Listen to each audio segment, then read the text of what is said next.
I thirst, I thirst, I thirst for souls, come to me. I thirst, I thirst, who will help bring them to me? Bring them to my Father, wash them in my blood, bind their wounds of sin by the power of my love. Tell them of my mercy, show to them my heart, pierced and ever broken, with love to impart. I thirst, I thirst, I thirst for souls, come to me. I thirst, I thirst, who will help bring them to me? Many tears are falling, souls have lost their way, tired and discouraged, too broken to pray. Will you be my tenderness? All the world will see. I am always waiting. Please come to me.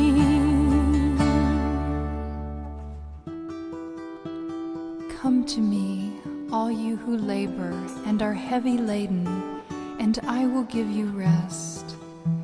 Take my yoke upon you and learn from me, for I am gentle and lowly in heart, and you will find rest for your souls.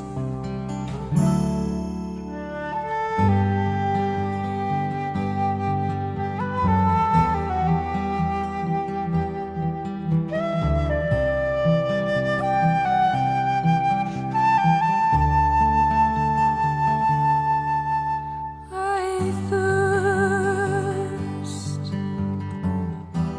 I thirst, I thirst for souls, come to me. Who will help bring them to me? I thirst.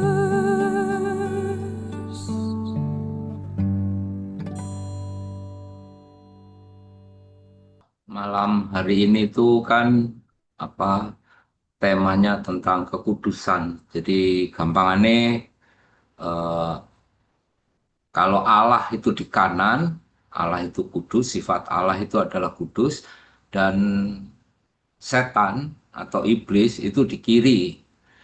Iblis itu adalah sifat menggambarkan kejahatan. Nah, kita ini ada di tengah, ya, kadang ke kanan, kadang ke kiri.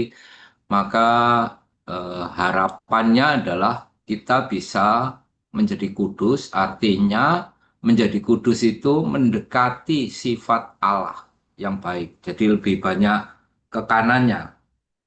Nah, tetapi ya ini nggak mudah karena kita masih sering apa tergoda untuk ke kiri, untuk ke setan. Di dalam kitab Yesaya bab 59 ayat 2 dikatakan gini, tetapi segala kejahatanmu lah yang merupakan pemisah antara kamu dan Allah, dan segala dosamu lah yang membuat dia menyembunyikan diri terhadap kamu, sehingga dia tidak mendengar. Artinya bahwa kejahatan kita, sikap hidup kita, tindakan kita, perkataan kita, itu yang merupakan pemisah antara kita dengan Allah. Maka kalau kita mau menjadi kudus, ya kita harus mengurangi atau minimal ya menghilangkan lah atau minimal mengurangi menghilangkan kejahatan kita yang berupa sikap, tindak tanduk, perkataan dan sebagainya. Pertanyaannya adalah gini, apakah kita sudah berjalan dalam kekudusan? Kita ini sebetulnya sudah berjalan di dalam kekudusan, dimulai dengan baptisan. Jadi, baptisan itu menguduskan kita. Nah, kalau baptisannya bayi, bagaimana? Apakah sudah dikuduskan? Ya, ya sudah. Itu sama dengan kalau dalam Injil digambarkan pekerja yang bekerja mulai dari pagi hari. Ya, kita sudah dikuduskan gitu. Hanya pertanyaannya kan dalam perjalanan hidup kita ini tidak selalu mampu berjalan di dalam kekudusan itu. Jadi kita sudah punya modal, modal untuk menjadi kudus karena melalui baptisan itu. Nah, di dalam 1 Korintus bab 6 itu dikatakan, dan memang demikianlah beberapa orang di antara kamu, jadi tidak semua orang yang ditulis oleh umat Korintus itu, tetapi kamu telah memberi dirimu disucikan, kamu telah dikuduskan, yaitu lewat baptisan. Kamu telah dibenarkan dalam nama Tuhan Yesus Kristus dan dalam Roh Allah kita. Jadi baptisan kita menerima Roh Kudus di dalam baptisan ya. Nah, ini kita disucikan. Kita telah menerima Roh Kudus itu berarti kita hidup di dalam Roh. Nah, tapi itu kan gampangannya modal awal lah. Modal awal untuk menjadi kudus. Jadi kita semua sudah mulai menerima kekudusan. Nah, Ibu Teresa itu mengatakan gini, kekudusan bukanlah sesuatu yang luar biasa. Bukan sesuatu yang hanya diperuntukkan bagi segelintir orang. Jadi kita semua bisa menjadi kudus. Tapi Bu Teresa menyoroti segelintir orang dengan kemampuan intelektual yang mampu bernalar, mampu berdiskusi, mampu membaca buku-buku yang luar biasa.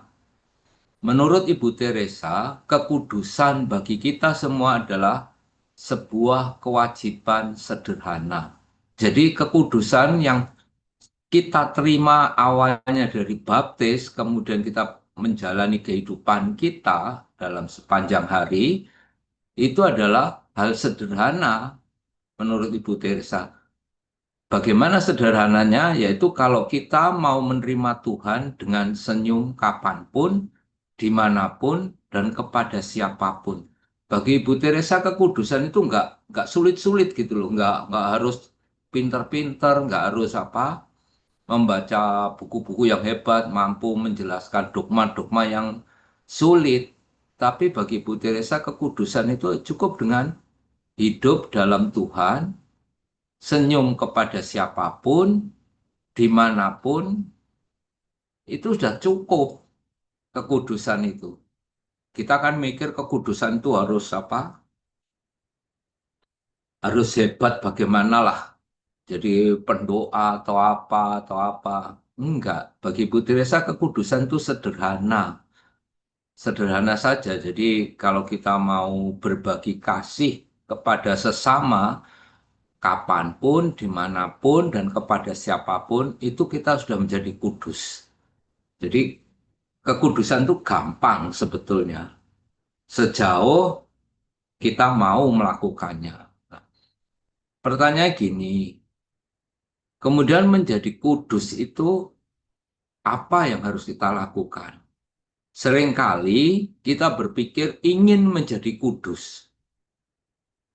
Kalau hanya sebuah keinginan, itu adalah sebuah impian saja, utopia. Jadi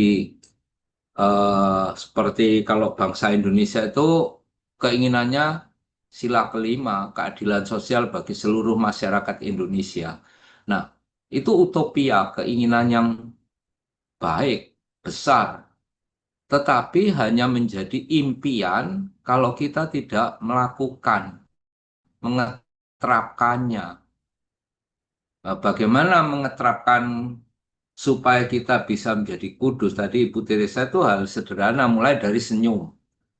Jadi kekudusan itu dimulai dengan langkah-langkah kecil sepanjang hari. Maka untuk menjadi kudus, kita harus melakukan perubahan-perubahan dalam hidup kita, mulai dari yang kecil, tapi sepanjang hari. Misalnya gini ya, eh, beberapa waktu yang lalu saya tuh membersihkan kamar. Kamar saya bersihkan, buku-buku tak toto lagi, semua dipel dan sebagainya.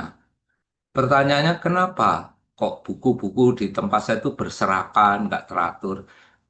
Karena hal kecil yang tidak saya lakukan, yaitu setelah membaca mengembalikan buku pada tempatnya, membuang sampah pada tempatnya, kemudian apa ya, mengatur apa tempat-tempat eh, seharusnya. Jadi hal kecil itu bisa merupakan kebaikan dan keburukan. Kalau hal kecil itu yang kita lakukan perubahan adalah hal kecil yang baik, maka kita akan mencapai kekudusan. Tapi kalau kita melakukan hal-hal kecil yang jelek, kita akan tanpa sadar menjadi jahat. Maka hal kecil yang bisa saya lakukan adalah membuang sampah pada tempatnya. Kemudian habis baca, dikembalikan ke tempatnya. Bolpen habis nulis, dikembalikan kepada tempatnya. Ini hal kecil. Jadi itu juga kita lakukan kekudusan.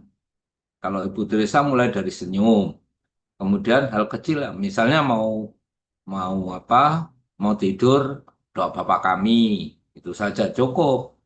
Nanti kalau sudah itu menjadi kebiasaan, eh, itu akan membawa kita kepada kekudusan. Masalahnya, melakukan hal kecil itu tidak tampak, tidak terlalu tampak, sehingga kita seringkali bosan atau mengabaikan. Kalau misalnya gini, kita berlatih apa olahraga, jalan. Setiap hari misalnya jalan sekitar 2 kilo. Kita ingin cepatnya setiap hari bisa jalan 10 kilo. Ya, merasa bahwa per 2 kilo itu lama-lama bosan karena nggak ada tampak hasilnya ya. Apalagi misalnya saya ini sakit. Sakit itu harus apa? eh Karena saya kan kena diabetes gitulah gampang ya. Kan harus mengendalikan diri untuk tidak makan ini dan itu. Tapi sudah mengendalikan diri nggak makan ini dan itu, harus apa? Menjaga diet ketat. Ternyata waktu dicek di lab, gula darah saya masih di atas normal. Nah, ini menjadi bosan nih, ngapain gini? Atau ada seorang rokok ya, karena gula darahnya itu apa di atas normal terus, habis suntik insulin, ayo makan es krim, ayo minum ini. Karena apa? Bosan. Seolah-olah apa yang kita lakukan tidak tampak. Dan ini melakukan hal kecil itu kelihatannya mudah, tetapi nggak mudah. Karena kita bisa bosan, karena kita ingin cepat mendapat hasil. Padahal melakukan hal kecil itu bisa tidak tampak. Nah, kalau kita sudah menjadi bosan, akibatnya yang lebih jauh adalah kita kembali kepada kebiasaan lama. Misalnya Anda berjalan, Ibu Teresa tadi mengatakan senyum kepada siapapun, dimanapun, kapanpun. Anda senyum sekali, gak dibalas sama orang, kedua gak dibalas sama orang, Anda bosan. Terus ketemu orang ya sudah, Anda nggak mau senyum, Anda. Karena hasilnya nggak tampak, maka nah ini kembali kepada kebiasaan lama. Untuk itu ya perlu kita setia melakukan hal-hal kecil itu meskipun kelihatannya tidak tampak. Tapi sebetulnya itu merubah kita. Merubah misalnya saya eh, habis baca buku, kemudian saya kembalikan ke rak buku. Hal kecil. Tapi kalau dibiasakan, maka kamar saya akan tetap rapi. Nah, kalau sudah, gini aja bisa kok, saya taruh di meja, besok aja lah, saya taruh di meja lagi. Setelah beberapa waktu, ya kamar saya lagi berantakan lagi. Harus kerja bakti lagi untuk membersihkan kamar. Nah, ini karena saya tidak setia kepada hal kecil, sehingga kembali kepada kebiasaan lama. Yang kedua, kita ini juga inginnya berubah secepat mungkin. Kekudusan itu kita karena budaya instan, kekudusan seolah-olah itu instan. Ya, kita melihat misalnya Ibu Teresa sudah menjadi orang hebat. Kita ingin seperti dia. Tetapi apakah Ibu Teresa itu menjadi hebat secara tiba-tiba? Ya tidak. Dia jatuh bangun perjuangannya. Lama. Nah, kita inginnya melihat orang itu, oh hebat, terus pengen jadi dia. Padahal kita nggak mau apa mengawalinya secara tahap demi tahap. Ini karena budaya kita itu budaya instan. Kita inginnya cepat-cepat mendapat hasil. Nah, akibatnya perubahan kecil yang kita anggap tidak ada hasil ya kita tidak lakukan. Kemudian kekudusan itu juga perlu komitmen.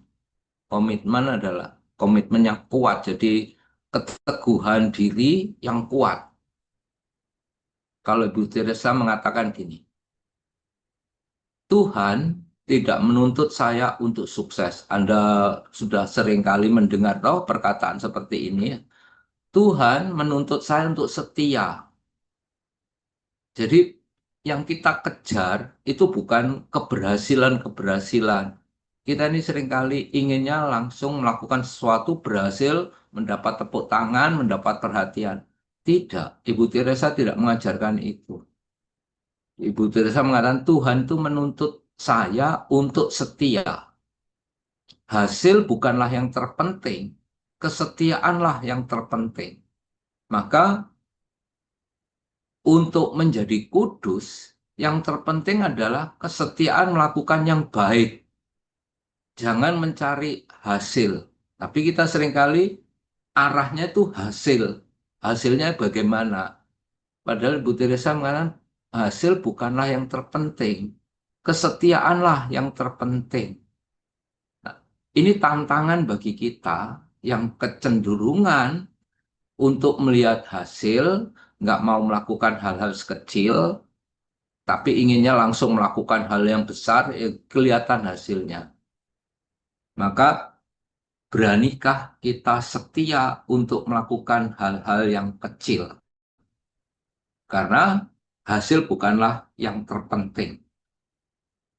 Nah, Ibu Tirsa juga menantang gini sih.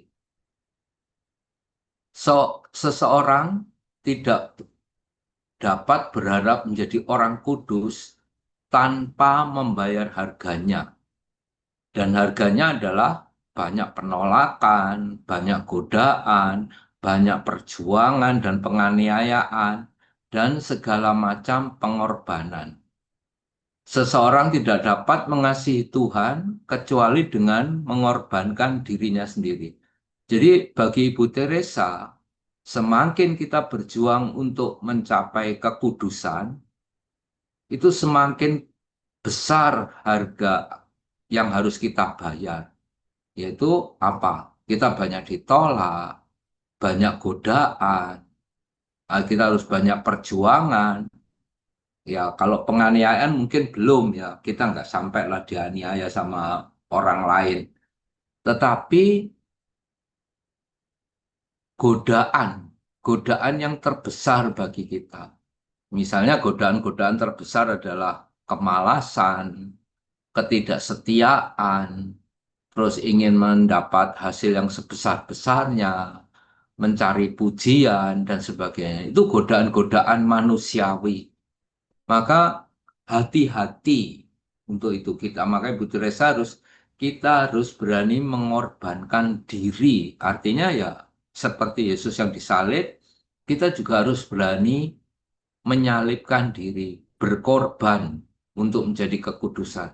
Ini tantangan, artinya tidak mudah kita menjadi orang kudus jika kita tidak berani berkorban. Saya melihat ada beberapa langkah kekudusan. Jadi 1, 2, 3, 4, 5, 6. 7. Ada 7 langkah kekudusan. Yang pertama tadi adalah setia. Setia tadi sudah saya bahas di atas, di depan ya. Eh, Tantangan kita adalah kesetiaan, bukan berusaha mencari hasil. Setia itu bukan melakukan hal-hal besar, tapi setialah dalam melakukan hal-hal kecil yang sederhana. Kemudian rendah hati. Rendah hati artinya kita mau apa? Mengorbankan hidup kita. Bahwa kalau dalam Injil dikatakan sebagai hamba, hati yang sebagai hamba. Artinya kita rendah hati, kita siap untuk melayani siapapun. Meskipun tidak harus dengan pelayanan-pelayanan besar, mulailah dari pelayanan-pelayanan sederhana. Ibu Teresa tadi mencontohkan senyum. Mulailah dari senyum yang sederhana, atau nggak perlu modal, nggak perlu banyak tenaga, dan kita semua bisa melakukan. Nah, rendah hati juga kita tidak mengukur segala sesuatu dari hasil. Jadi seringkali kan kita ingin mencapai hasil ya, hasil yang hebat-hebat lah. Nah, itu menunjukkan kesombongan kita. Kalau rendah hati ya tidak. Kita melayani ya melayani. Hasilnya bagaimana nggak penting. Hasilnya itu bagi kita nggak penting. Tapi kita setia untuk melayani. Itu orang rendah hati. Yang ketiga, jadi pertama setia, kedua rendah hati, ketiga itu taat. Taat itu Ibu Teresa mengatakan gini, tidak ada yang dapat menguduskan aku selain kehadiran Allah. Dan bagiku kehadiran Allah adalah kesetiaan dalam hal-hal kecil. Kesetiaan pada hal kecil akan menuntunmu kepada Kristus. Ketidaksetiaan pada hal kecil akan menuntunmu pada dosa. Jadi ketaatan bagi Ibu Teresa itu bukan sekedar disuruh kemana-mana mau, tetapi adalah menjalankan perintah Kristus dalam hal-hal kecil. Setia, ini ketaatannya itu di situ. Jadi bukan disuruh pergi ke sana mau, disuruh pergi ke sini mau, tapi adalah kesetiaan dalam hal-hal kecil. Jadi itu bisa itu menuntun kita kepada Kristus. Itu menurut Ibu Teresa. Nah, ketidaksetiaan menuntun pada dosa. Jadi kesetiaan menuntun pada Kristus, ketidaksetiaan menuntun pada dosa. Tetapi diingatkan selagi adalah hal-hal kecil, bukan hal-hal yang besar. Hal-hal kecil, misalnya senyum, doa, secara sederhana, kemudian ya baca firman. Mungkin ya kalau mau baca firman ya nggak perlulah sampai satu mulai dari kejadian sampai wahyu ya nggak perlulah dalam sehari. Cukuplah 2, 3 ayat atau 1, 2 perikop. Itu hal-hal kecil. Itu yang menuntun kita kepada Kristus. Sekali lagi tantangannya adalah kebosanan dan kita seringkali merasa nggak ada hasil. Yang keempat, jujur. Jujur ini adalah ketika kita berani secara ya berani mengakui baik pada diri maupun orang lain. Artinya gini, Kalau saya jujur, itu hal pertama yang harus saya lakukan adalah pada diri sendiri. Misalnya eh, doa ya, doa. Kita harusnya jujur pada diri sendiri. Sudahkah aku berdoa? Sudahkah aku bersandar pada Tuhan? Sudahkah aku melakukan hal-hal sederhana? Itu dimulai dari diri. Karena kalau diri kita nggak jujur pada diri, kita menjadi orang munafik. Artinya ya, kita berusaha tampil hebat di depan orang, tapi sebetulnya hati kita nggak sesuai. Artinya mulailah kejujuran itu dari diri sendiri. Karena kalau eh, Matius itu mengatakan bahwa orang munafik itu seperti kuburan, gitu ya. Luarnya dicat putih, dalamnya penuh dengan kebusukan.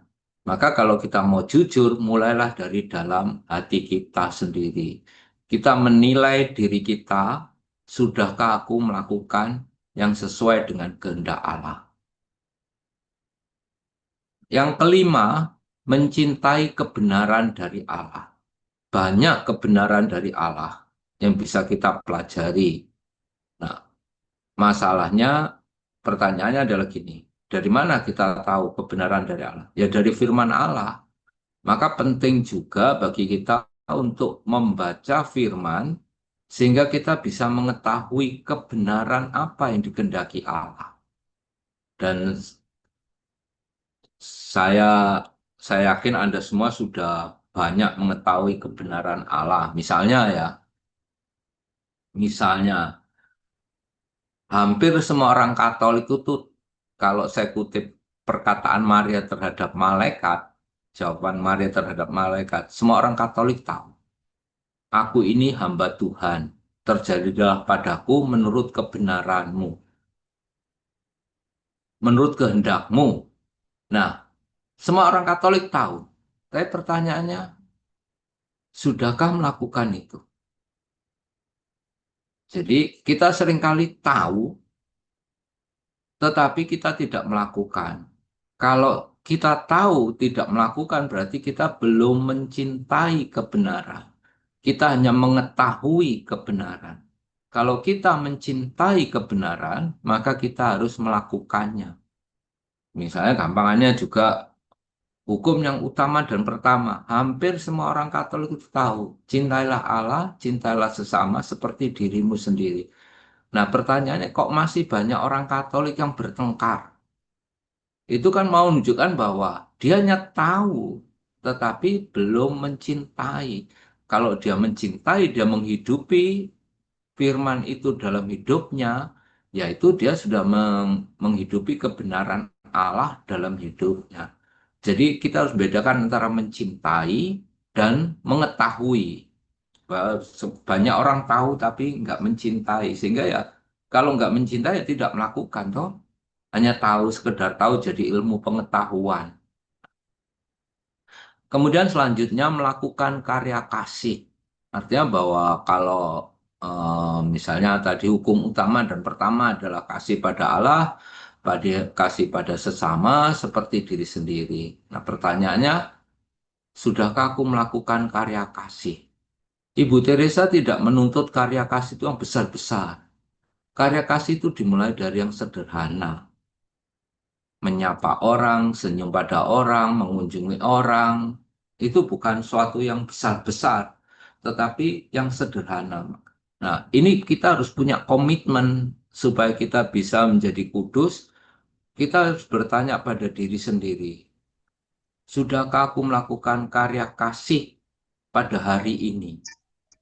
Dan kalau kita punya komitmen melakukan karya kasih itu setiap hari, ya bukan berarti karya kasih harus bagi-bagi sembako ya. Ya enggak. Melakukan karya kasih yang kecil-kecil setiap hari, lama-lama seperti tanpa sadar, kita sudah berjalan di dalam kekudusan. Jadi melakukan karya kasih, sekali lagi, kalau tuntutan Ibu Teresa itu bukan besar-besar, tetapi yang sungguh-sungguh menunjukkan kasih Allah. Dan yang terakhir, bagi Ibu Teresa bahwa kekudusan itu hanya bisa terjadi kalau hidup kita berakar pada doa. Ibu Teresa mengatakan doa itu sama pentingnya dengan udara, seperti darah dalam tubuh kita, seperti apapun yang membuat kita tetap hidup. Ini menunjukkan betapa pentingnya doa, sehingga doa itu seperti udara yang kita hisap setiap hari, seperti darah dalam tubuh kita yang menghidupi kita. Nah, pertanyaannya, sudahkah kita punya waktu untuk melewatkan untuk berdoa sepanjang hari? Beberapa waktu lalu kan saya membuat renungan. Ternyata ada orang tersinggung karena dia mau ziarah kan. Gini, doa itu seringkali kita menjadi bosan, doa bosan. Akibatnya apa? Kalau kita doa rosario misalnya itu bosan. Maka tidak jarang orang Katolik tuh kalau doa rosario sampai ketiduran. Ya karena bosan. Ya, tapi saya berpikir ya lumayan lah daripada beli obat tidur. Nggak usah beli obat tidur, pegang rosario bisa ketiduran. Itu bosan. Kemudian orang Katolik juga banyak yang mencari alasan untuk tidak berdoa. Karena menganggap doa ini nggak penting. Hal sederhana. Nah, ketika saya kaitkan dengan ziarah, orang berziarah ke tempat ziarah, ya bagus. Sebetulnya orang berziarah ke tempat ziarah itu untuk berdoa. Seharusnya. Seperti Yesus berdoa semalam-malaman. Tapi sungguhkah kalau kita ke tempat ziarah itu berdoa? Ya doanya ada. Nanti di tempat ziarah paling doa 15 menit, 20 menit. Padahal mulai berangkatnya pagi, pulangnya malam gitu. Nanti doanya hanya sekitar 1 jam, setengah jam, 1 jam. Yang lainnya apa? Foto-foto. Mungkin foto-fotonya lebih lama daripada doanya. Foto-foto, belanja souvenir, jalan-jalan. Nah,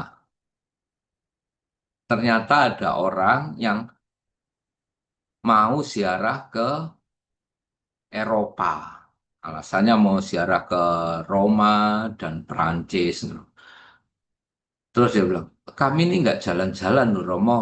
Saya ini mau ziarah. Saya tanya, lah doamu di tempat ziarah berapa menit? Nantilah yang tersebar di grup WA, di medsos itu kan foto-fotomu di sini, di sana, beli ini, beli itu. Berarti mau menunjukkan bahwa doa itu hanya diselipkan supaya kelihatan suci, maka doa. Tapi tujuannya itu rekreasi. Nah, ini mau menunjukkan apa? Sebetulnya dari sini kita bisa melihat bahwa doa itu nggak penting. Yang penting kan rekreasinya. Untuk apa ya? Untuk lihat bangunan ini, bangunan itu. Padahal Paus mengatakan, kalau berziarah itu nggak usah kagum dengan bangunan, dengan artefak atau apa-apa, tapi melihat karya Allah. Maka misalnya doa ziarah ke Lourdes, ya nggak usah lihat bangunan, oh iki Paris itu hebat. Tapi kita harus bisa memahami apa karya Allah, belas kasih Allah terhadap manusia di sana. Nah, itu menunjukkan kalau kita sampai ke sana, kita berdoa, sehingga kita menyadari belas kasih Allah, itu menguatkan iman. Kalau kita ke sana doa sebentar, kemudian dolan mainnya lebih banyak, ya pertanyaannya kita bertujuan mau berdoa atau enggak? Dan ini mau menunjukkan bahwa doa itu tidak penting. Nah, padahal bagi Ibu Teresa, doa itu seperti udara yang penting. Nggak ada doa kita itu nggak ada hidup. Sama dengan nggak ada udara, kita nggak bisa hidup. Tidak ada darah, kita tidak bisa hidup. Kita hanya bisa hidup kalau tubuh kita dialiri oleh darah. Orang mati itu nggak ada darahnya karena dia mati. Maka kita bisa menjadi kudus kalau hidup kita itu dialiri oleh doa. apapun yang doa yang Anda lakukan, jadi jangan nanti tanya saya, doa yang baik itu doa yang bagaimana? Bagi saya ya bingung, doa apa yang paling baik? Semua doa ya baik, asal didoakan dengan sungguh-sungguh. Ada yang mau, ini novena ini lebih baik, novena itu lebih baik. Bagi saya nggak penting lah eh, rumusannya. Yang penting doakanlah dengan sungguh-sungguh dan sadarilah belas kasih Allah dalam hidup. Nah, sebagai terakhir, saya akan apa, mengutip dari apa yang dikatakan oleh Ibu Teresa. Sebetulnya ini pada waktu rekoleksi KKIT di Surabaya sudah saya bedakan antara karya sosial dan karya pastoral. Eh, Semoga para kerabat yang di Surabaya masih ingat, karena jam rekoleksinya tuh jam tidur, jam ngantuk, mulai aja jam 1 lebih baru mulai.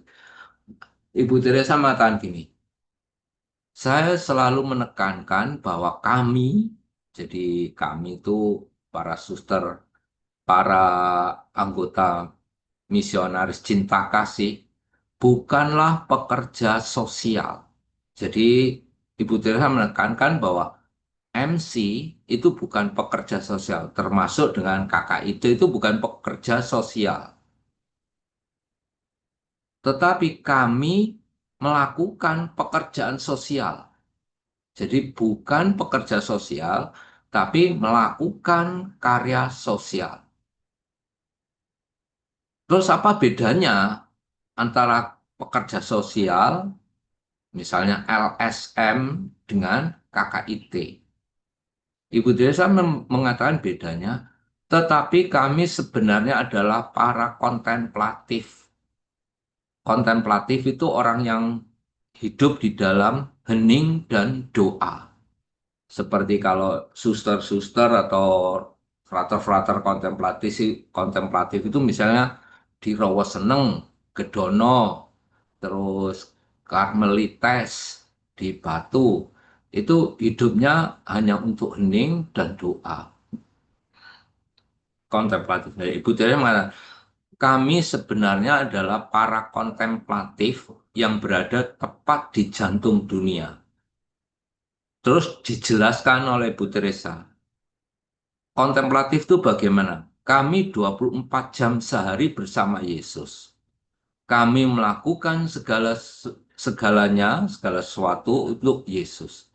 Jadi kontemplatif itu karena doa, maka dia bersama Yesus. Kalau hidup kita kontemplatif, kita hidup bersama dengan Yesus.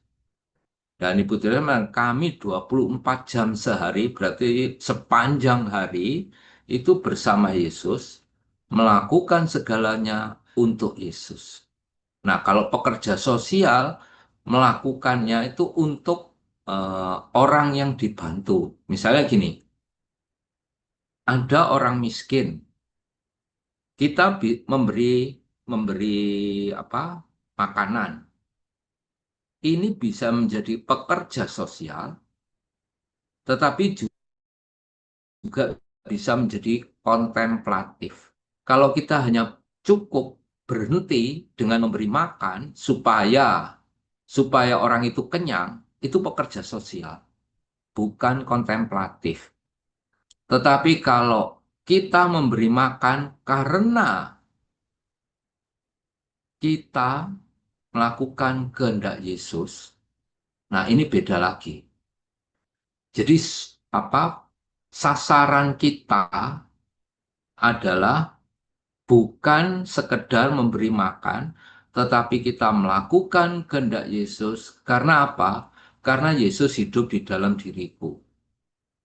Namanya, eh, Anda pasti ingat toh bahwa Yesus pernah memberi ketika melihat banyak orang lapar, ketika Yesus mengajar kemudian diikuti oleh banyak orang, ada yang mengatakan 4.000, ada yang mengatakan 5.000, belum termasuk anak-anak dan perempuan.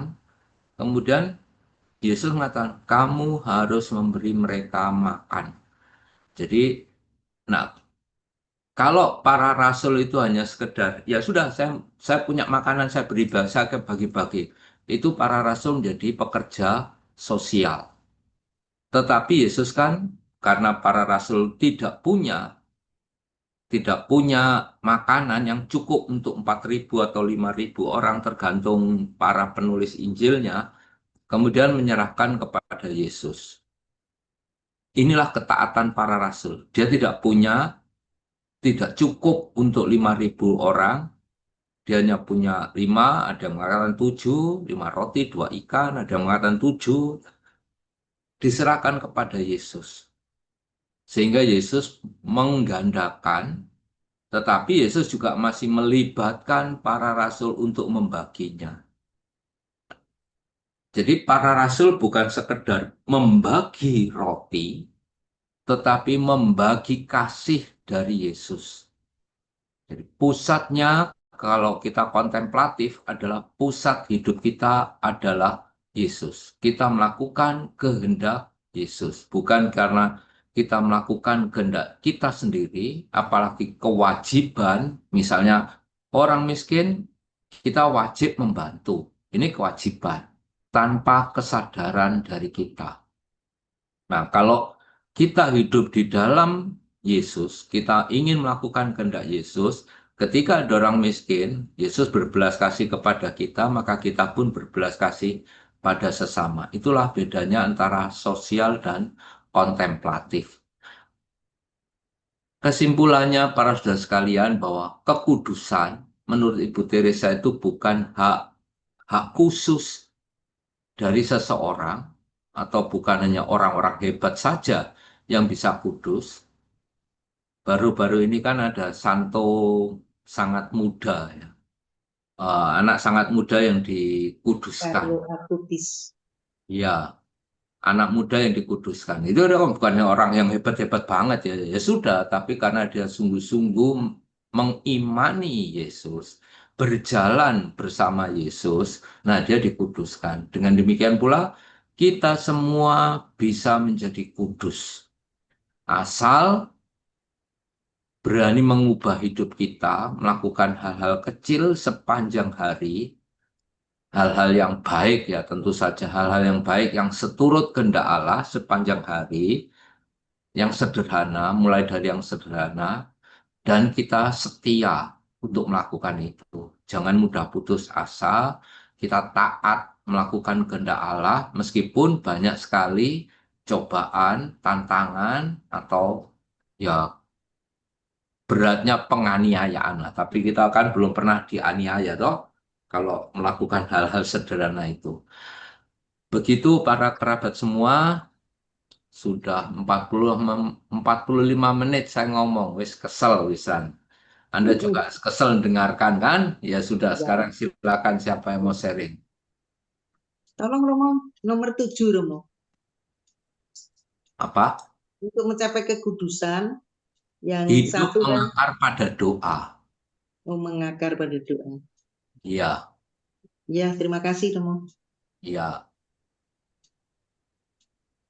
Nomor 6 ya, Pak, Ibu. Hah? Nomor 6. Enggak, Nomor 6 ya. nomor 6 karya kasih. Melakukan karya kasih. Hidup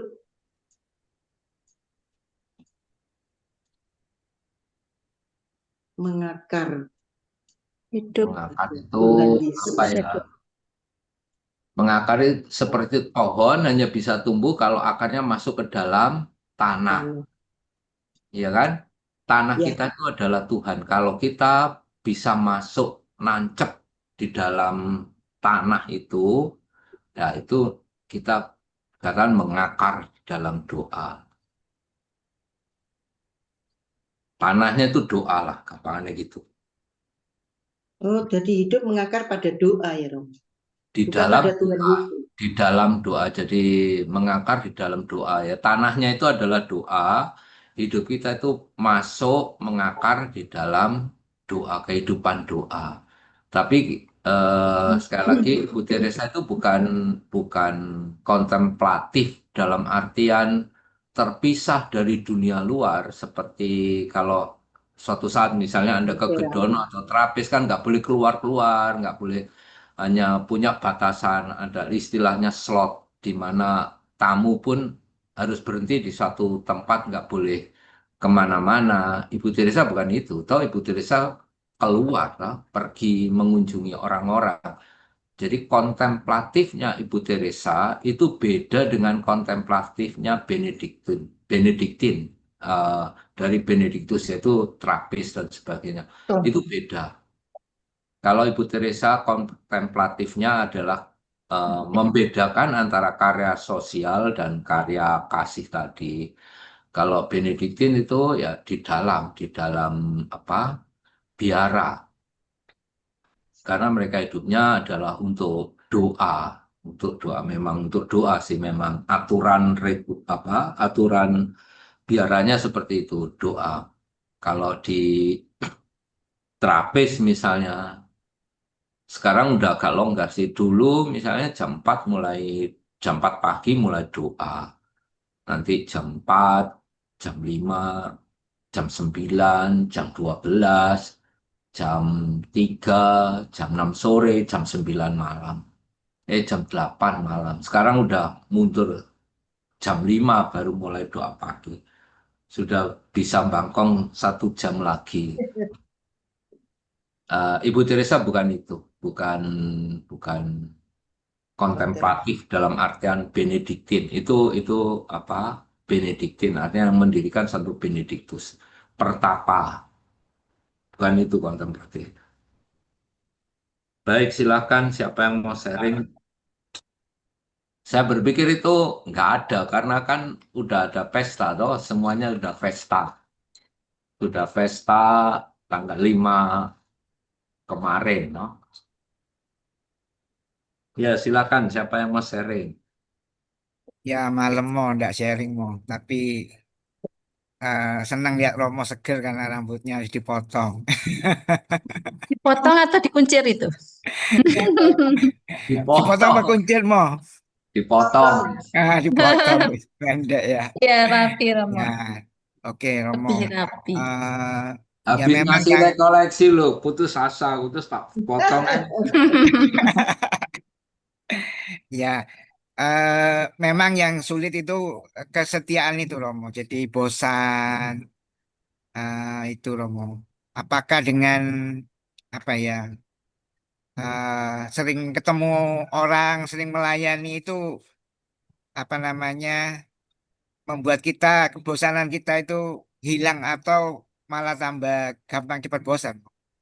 Ya, Tergantung diri sendiri. iya. Ketemu ambek wong miskin ya, misalnya di Limponsos ya. Wong yang ikut-ikut terus, jaga berubah-ubah terus, gak tambah iki, gak tambah iku, sisi bosan ya. Tapi saya berpikir gini, setiap saat itu pasti ada keindahan. Sama dengan apa ya, matahari terbit, matahari tenggelam. Matahari terbit, matahari tenggelam itu kan ya mulai dari saya belum lahir sampai saya nanti setelah mati berpuluh tahun lagi ya wis ngono iku. Tapi setiap sore atau setiap pagi ada keindahan masing-masing yang berbeda dengan keindahan yang kemarin atau besok. Nah, di dalam setiap pertemuan kita harus mencari keindahan.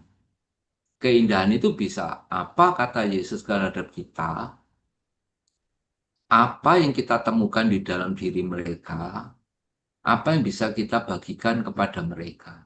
Sekali lagi, jangan nyempitkan pembagian itu materi, ya.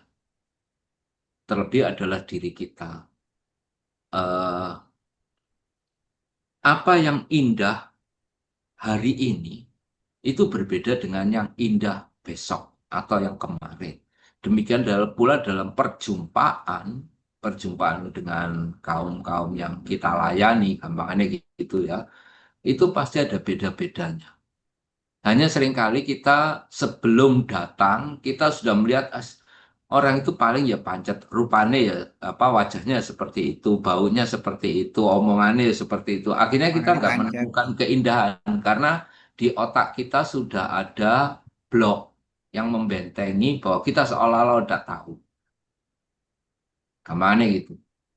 Biasanya gitu, Mo. Wis, oh Iku kok ketemu Pak sing iku sing ngomongane Yo, pancet ae ping sasi ya omongannya pancet panjat ae. ya. Yo. Ya, Akhirnya kita nggak kan. nemukan keindahan. Apa yang Ya, indah? Nggak ketemu. Karena kita sudah punya blog sendiri bahwa ya wes lah paling yang ngono-ngono tok wis. Dan kita berangkatnya sebetulnya kalau begitu kita berangkat ke pelayanan itu bukan dengan sukacita, tapi karena kewajiban. Artinya kita nggak akan dapat apa-apa kalau itu dengan apa kewajiban. Kalau kita dengan hati, ya kita akan melihat keindahan itu. ya, terima kasih. Ya, terima kasih Romo, terima kasih Winadi. Hmm. Kita beralih pada siapa yang mau bertanya atau sharing lagi ya, selain tadi Winadi sudah bertanya. Bu Margo ini, Omar, silakan. Omar, ada pertanyaan atau mau sharing? Belum dibuka.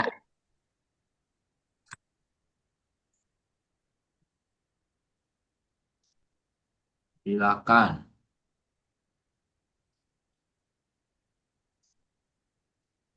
Dibuka, unmute. Oh, enggak bisa dibuka? Enggak bisa ya, Omar? Oh, ya, oke. Ya. Siapa lagi yang lain, Bu Koni? Iya. Sudah bisa nih, Sudah bisa. Silakan, Oh, sudah Omar. bisa. Oke. Bu Ya, Koni dulu aja deh. Bu Koni. Nggak apa-apa. Silakan, Mas. Silakan Bu Koni. Loh, terima kasih Romo. Saya jadi bingung ya. Padahal Ibu Teresa hampir tidak pernah berhenti. Doa, adorasi, misa kudus, kemudian melayani. Tetapi kenapa disebut kontemplasi, Romo? Itu yang pertama. Ya, Kemudian yang kedua tadi, rasanya kekudusan yang bisa kita capai itu kok melihat di sini tuh kok rasanya kok begitu mudah. Padahal pasti tidak begitu mudah. Pasti sulitnya setengah mati. Karena ya itu seperti tadi ada yang ngomong singgung, 24 jam kita itu harus selalu bersama Tuhan Yesus atau dalam doa kita. Jadi berarti kita mengakar pada doa, tapi itu juga tujuannya ya harus Tuhan Yesus itu kita harus terus melibatkan Tuhan Yesus seperti itu, Romo. ya, ya gini, Ya, yang saya katakan bahwa eh, kekudusan bukanlah sesuatu yang luar biasa. Itu Ibu Teresa yang mengatakan buat saya. Jadi saya itu hanya ngutip aja. Saya ngutip, bukan saya yang mengatakan. Tetapi Ibu Teresa mengatakan kekudusan bukanlah sesuatu yang luar biasa. Bukan sesuatu yang hanya diperuntukkan bagi segelintir orang. Artinya bahwa kita semua bisa untuk mencapai itu. Ya, Ibu Teresa juga mengatakan kekudusan bagi kita semua adalah sebuah kewajiban sederhana, yaitu menerima Tuhan dengan senyum kapanpun. Menerima Tuhan dengan senyum kapanpun, dimanapun, dan kepada siapapun, artinya Tuhan bukan Tuhan yang ada di langit atau di surga, tetapi Tuhan yang ada di dalam saudara-saudara kita, kan? Jadi kekudusan itu dimulailah dengan sederhana. Ibu Teresa itu bukan orang yang muluk-muluk sing aneh apa susah gitu loh. Enggak, Ibu Teresa itu orang sederhana. Jadi mulailah dengan senyum kepada siapapun, dimanapun, dan kapanpun. Itu aja sederhana. Itu menurut Ibu Teresa ya, bukan menurut saya. Jadi bukan saya yang berpendapat, tapi nanti saya disalah nombek Ibu Teresa. Aku lah pendapatku ya, cok. Ikut-ikut. Nah, yang kedua, tadi kontemplatif itu bukan hanya tadi saya membedakan antara Benediktin dan Ibu Teresa, kan. Ibu Teresa, kami 24 jam sehari bersama Yesus. Bukan berarti bahwa Ibu Teresa itu seperti para biarawan kontemplatif. seperti di Rowoseneng dan Gedono tadi. Bukan seperti itu. Karena kalau seperti itu dia kapan melayaninya? Kapan kunjungannya? Kan nggak ada. Kontemplatif bagi Bu Teresa bukan hanya sekedar doa di dalam tembok biara, tetapi melakukan segala sesuatunya itu untuk Yesus. Jadi ini bedanya antara karya sosial dan karya pastoral. Seperti saya jelaskan tadi bahwa pastoral itu subjeknya adalah orang, orang yang kita layani. Kalau sosial itu subjeknya orang yang kita layani. Kalau pastoral enggak. Jadi kalau pastoral kita ingin hidup 24 jam bersama Yesus, maka kita memberi makan orang itu bukan karena sekedar orang itu lapar, tetapi ini adalah tindakan doa kita. Loh, bagaimana doa kok ngasih makan?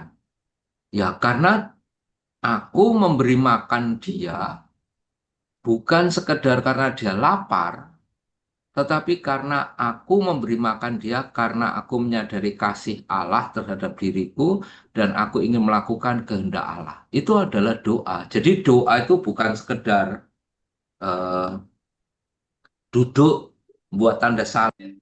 Bukan sekedar itu. Kalau kita melakukan segala sesuatu karena itu kehendak Allah dan kita ingin melakukan untuk Allah, itu adalah doa. Jadi kontemplatifnya Ibu Teresa itu di dalam layanan, bukan hanya sekedar di ruang meditasi. Nanti kalau di ruang meditasi ya apa bedanya sama Benediktin? Eh, Rahib-rahib terapis. Kan bukan begitu. Sebetulnya nggak jauh beda sih Bu Teresa dengan Santo Vincentius. Santo Vincentius juga pernah mengatakan nih, berilah aku seorang pendoa, maka itu cukup.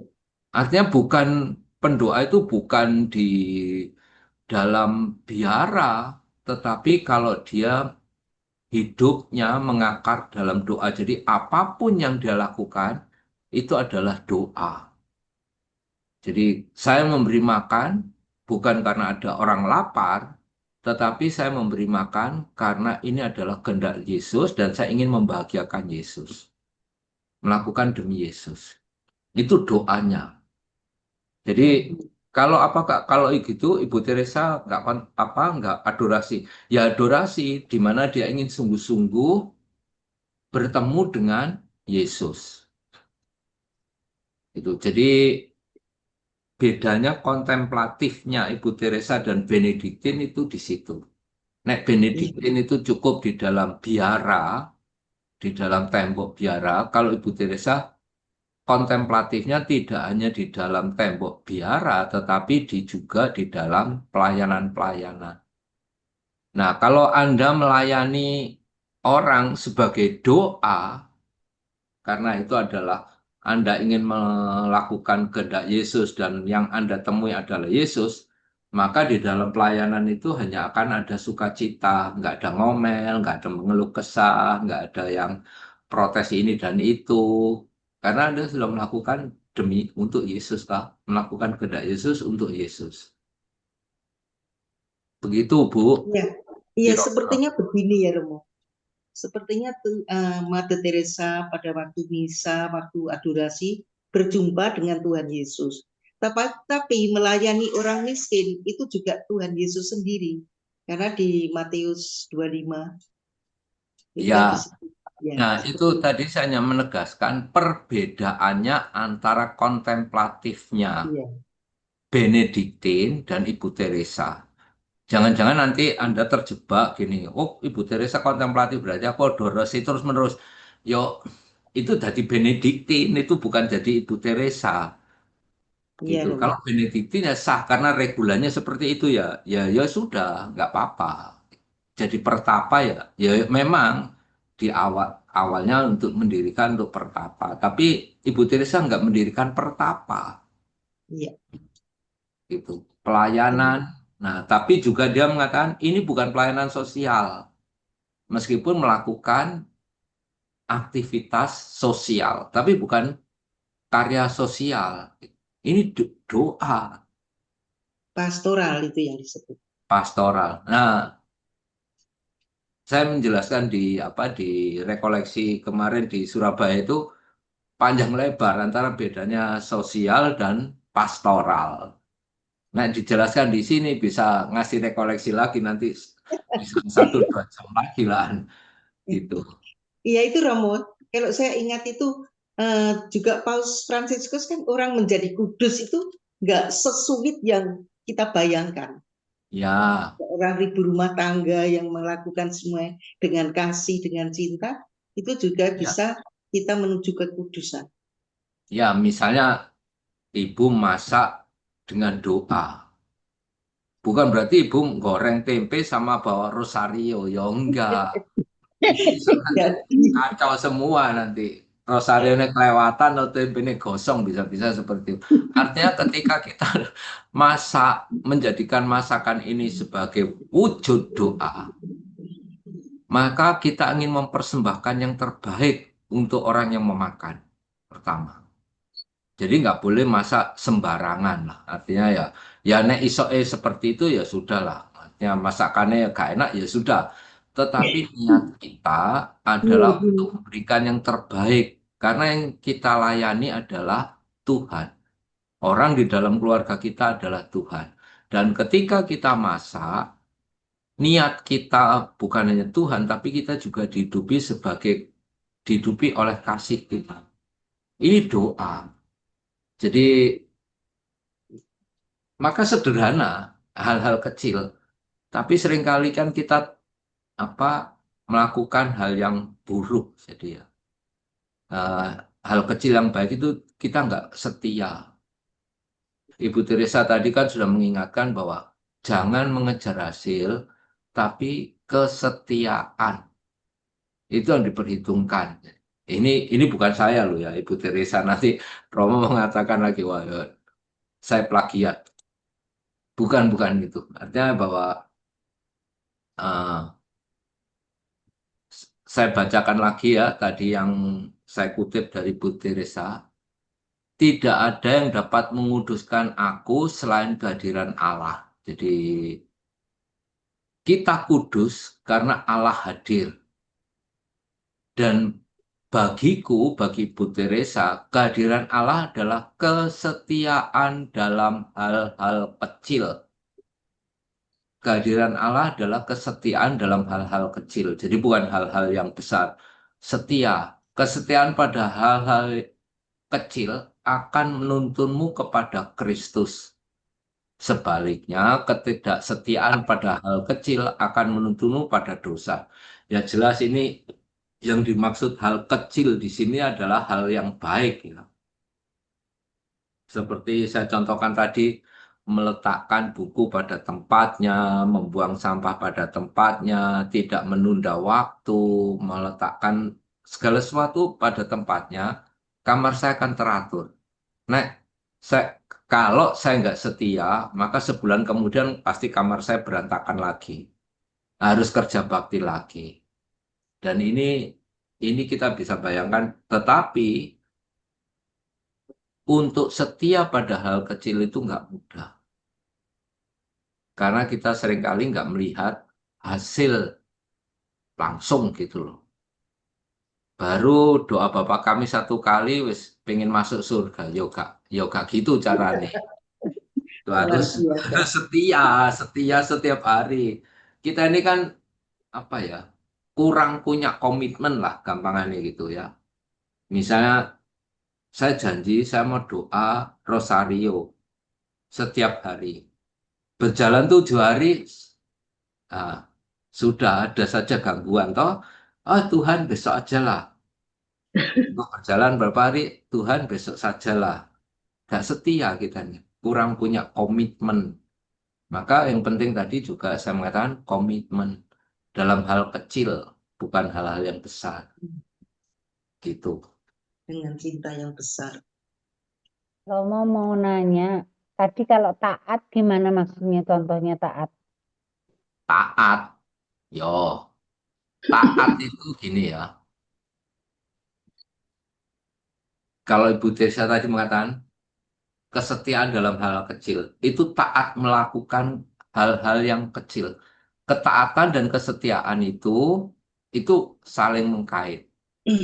Eh, Taat bisa tanpa kasih. Artinya gini, misalnya KKIT Surabaya, misalnya ya, Winardi menugaskan siapa untuk pergi ke Liponsos misalnya. Mereka berangkat. Tetapi ini ketaatan karena perintah. Ya kan? Kalau nggak ada perintah juga nggak taat. Ya nggak berangkat toh, karena nggak diperintah no. Nah, ini bukan ketaatan seperti itu. Ketaatan itu yang utama adalah ketaatan kepada Yesus. Yesus melakukan apa? Kebaikan, ya kita harus taat melakukan kebaikan. Jadi yang kita ikuti itu adalah Yesus. Nah, Winardi itu kepanjangan Yesus untuk mengatur anak buahnya yang ada di Surabaya. Tetapi kalau anak buah yang di Surabaya itu berangkat hanya karena diperintah oleh Winardi, ya ini bukan ketaatan kepada Yesus toh. Artinya dia belum menyadari pentingnya pelayanan itu. Jadi pelayanan itu dilihat harus bukan ke perintahnya Winardi, tapi kehendak Allah. Allah menghendaki saya untuk berbagi pada kaum miskin, misalnya itu. Nah, Winardi itu hanya mengkoordinir aja. Jadi ketaatan kita itu kalau hanya kepada Winardi, kita bisa nggak setia, nek gak dikongkon nggak berangkat. Ya, kalau Winardi nggak meminta, misalnya si A, si B, si C berangkat, minggu ini berangkat, bulan depan nggak disuruh nggak berangkat. Jadi dia ketaatannya karena kewajiban, bukan karena kecintaan kepada Yesus. Nah, kalau kecintaan pada Yesus, kesadaran bahwa ini adalah kehendak Yesus, dan saya ingin mengunjungi Yesus, maka ada perintah atau tidak ada perintah kita berangkat. Kasih Dhamma. Alasannya kan, kamu kok gak berangkat? Ya, kan saya nggak disuruh. Nah, ini pertanyaannya adalah ketaatan pada pimpinan, ini taat buta artinya, atau ketaatan pada kehendak Allah. Kalau taat pada kehendak Allah artinya kita berani menyerahkan diri. Nah kan saya susah kalau harus berangkat setiap bulan. Nah, kesucian tadi Bu Tires mengatakan butuh pengorbanan. Kalau nggak mau berkorban, ya jangan menuju kekudusan. Ya sudah, itu hanya impian. Pengen masuk surga itu impian. Kalau nggak mau berkorban, ya kan nggak perlulah sampai penganiayaan seperti saya katakan tadi. Nggak perlulah sampai penganiayaan seperti itu. Terlalu hebat lah bagi kita. Cukuplah berkorban untuk setia. Setia itu korban. Seperti saya setia untuk jadi Romo itu berkorban loh. Gak gampang. 10 tahun di Romo. Di barang, pengen metu barang kan. Gak, itu korban itu. Ya, terima kasih Romo. Ini Bu Margo, silakan. Iya Bu.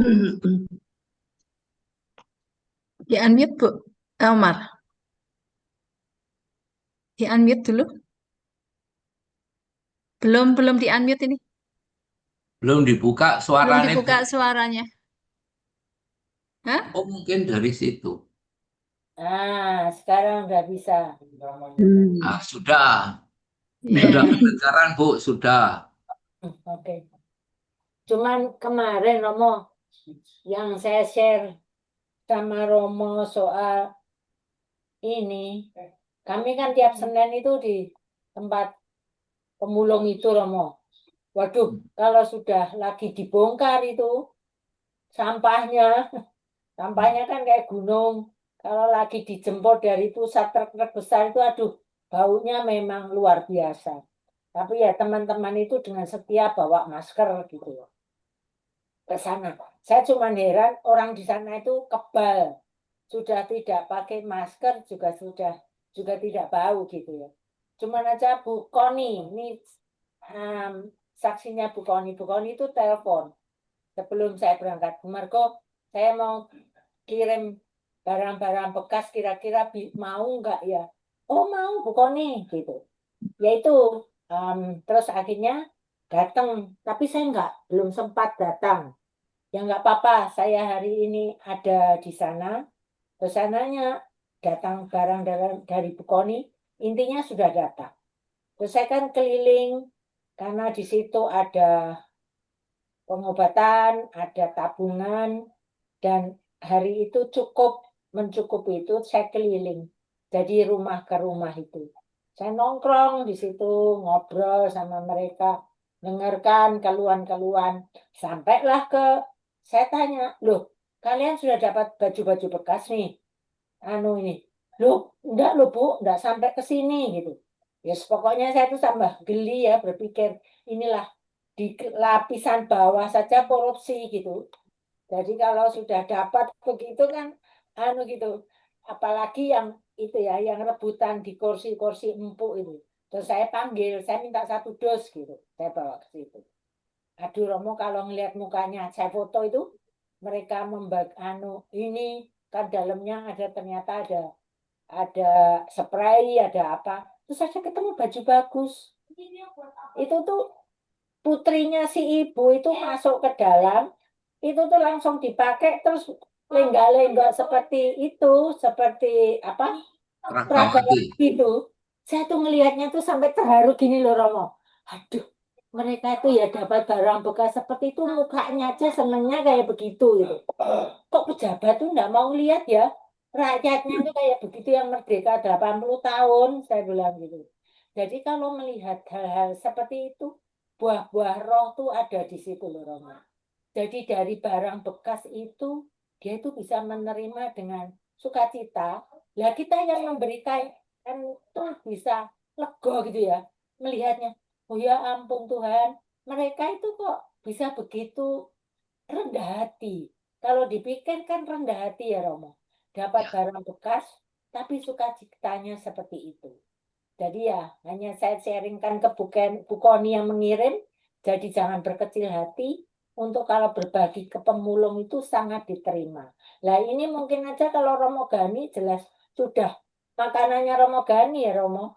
Mulai dari orang pabrik yang seperti itu. Jadi kalau ke mereka itu sangat sekali, sangat bisa sekali kalau kita itu setia untuk menuju kesucian itu. Kita banyak belajar dari mereka itu. Ya.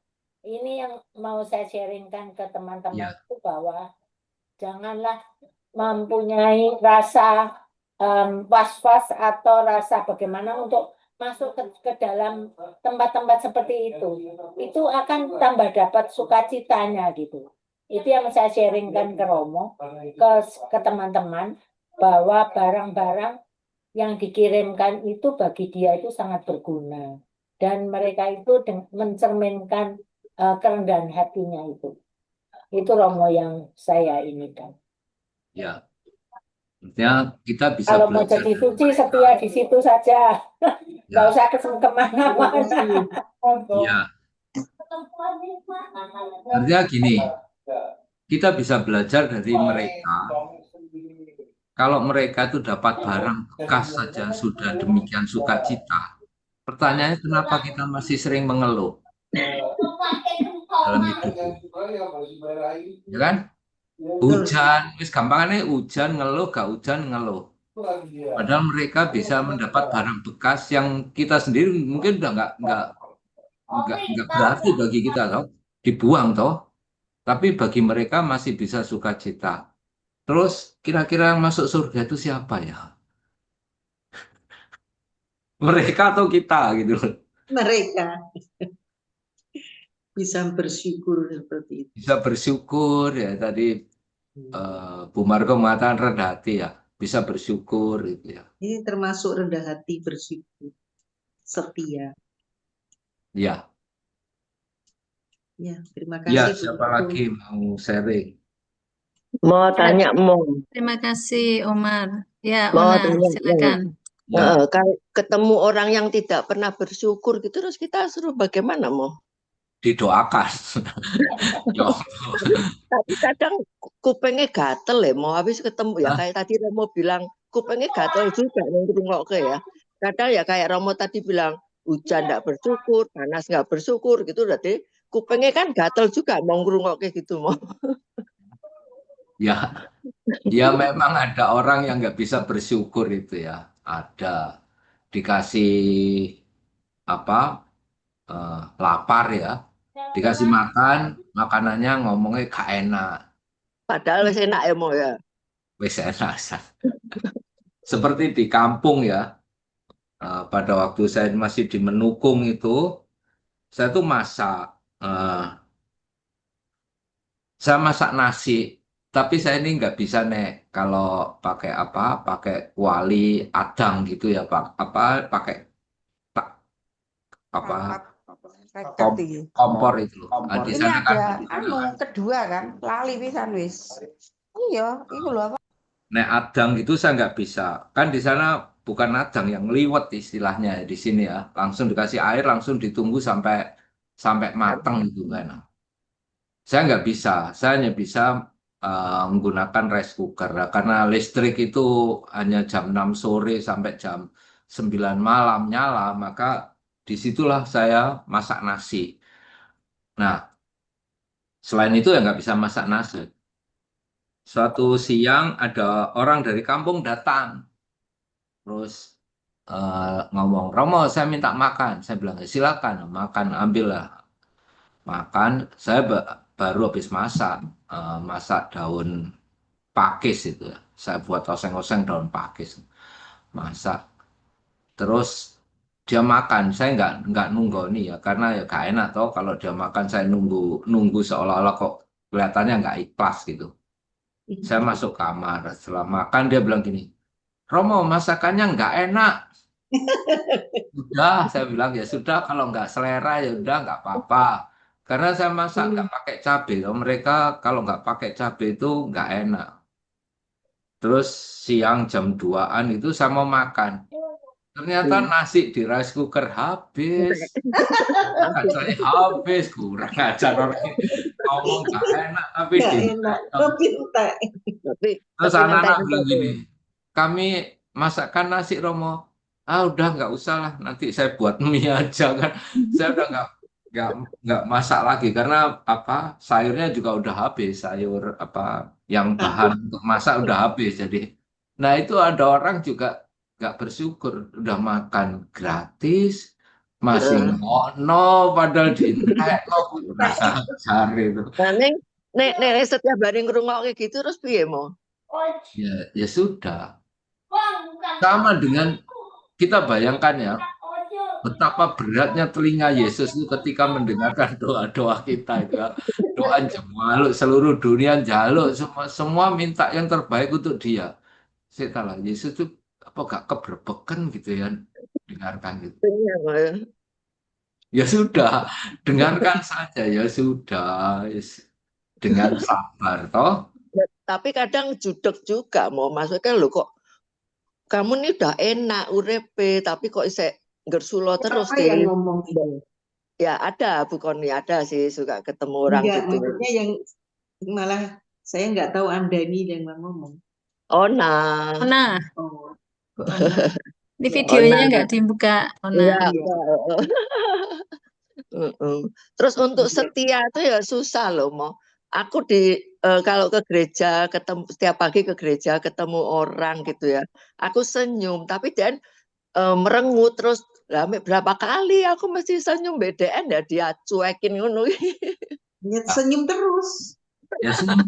Iya, setia. Harus Setia setia. dalam hal kecil. Nah, itulah yang membuat membuat kita nggak berani melakukan hal kecil karena nggak ada hasil. Iya, harus sampai kita sebutin dia orang no smile jadinya. Nah, kita Nanti seringkali akhirnya dia akan melakukan itu senyum. minta hasil secepat mungkin. Ya mungkin Sekali senyum dia nggak senyum, 2 kali senyum dia nggak senyum, 3 kali Yang pasti mungkin nanti kalau senyum. sampai ke 100 mungkin baru dia senyum kan, ya sudah. Eh, Nah, tapi tapi kita kan ya, pengennya ya, senyum sekali dia langsung balas senyum. Yo, Sopo tenanan Ona, Hah? sopo tenanan, didekati, disalami gitu. Nah, udah Bu Koni, tapi JN tetap ya, makanya harus kita sebut dia no smile aja deh, no smile person gitu. ya sudah. Mungkin giginya sakit nggak bersembuh-sembuh, atau Iya. artinya bahwa kesetiaan itu memang berat. Karena kalau ya itu kan jalan kesucian. Maka Ibu Teresa memang mengatakan kesucian itu mudah, tapi kan kesetiaan itu yang susah. Itu. Iya, Makanya Yesus juga mengatakan kan pintu surga itu sempit, berdesak-desakan lah. Berarti kan nggak mudah. Mau masuk surga itu gampang, tapi untuk setia, untuk taat itu yang susah. Iya, bener mau. Kadang nek misal harian itu aja harus ngantuk, wegah, tapi wis paksain diri aja, pokoknya mangkat gitu. Ben tekan gereja tetap ngantuk. Sampai gereja ya, pindah turun gitu. Lanjut, turunnya lanjut mau neng gereja. Ya nggak apa-apa. Tidur di rumah Tuhan itu suci kok.